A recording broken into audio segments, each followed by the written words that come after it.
Earlier today, I joined Prime Minister Justin Trudeau and our Public Safety and Emergency Services Minister, Mike Ellis, along with the Mayor of Jasper in Hinton to receive an update from the command center and to speak with some of Jasper's evacuees. We had a conversation on Jasper's recovery and the need for a unified command when dealing with the national parks to ensure both governments are fully coordinated. In my conversation with Prime Minister Trudeau today, I expressed our thanks for Ottawa's continued collaboration during this crisis. I also made it clear that working together will only become more imperative as we look to recovery after the fires. In fact, we heard this reiterated many times by those in command that the integration of all three levels of government has been one of the finest examples of us working together on these kinds of incidents, and they hope that it would become the standard.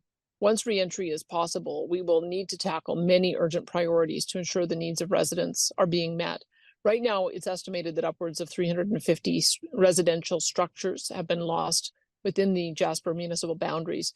Temporary housing will be an overriding priority once residents begin to return, and it will be essential for the federal government to be as flexible as possible to keep housing sited within the town site or to be flexible on the boundaries of the town site. Given the town's reliance on tourism and its inherent challenges with hiring, I've encouraged the federal government to explore an emergency wage subsidy, as well as to suspend lease payments for a few months to help businesses avoid layoffs. This will allow businesses to reopen faster so that tourists can return as soon as possible and Jasper can start recovering economically.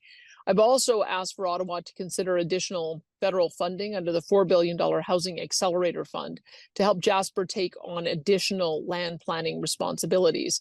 Increased local control and resourcing will be crucial to speed up the redevelopment process.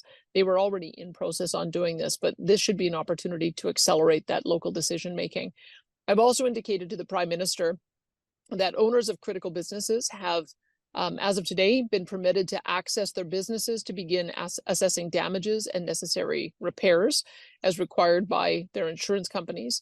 We have also seen the beginning of bus tours as well for those who are most impacted, those who have lost their homes. There was one bus from Edmonton and two from Hinton today, as well as we're going to be hosting another telephone town hall for residents tomorrow evening to get any other additional pieces of critical information out to them. Owners of businesses were given access today, as I mentioned. Also, overall, I think that we had a productive conversation today, and I look forward to building on this with discussions in the near future on how we can collaborate further. And before I turn it over to Minister Ellis for a situation update, I'd just like to reiterate our government's commitment to the people of Jasper and to all Albertans impacted by these wildfires. We're here for you. We're thinking of you. We will do everything we can to support you in the days and weeks and months ahead.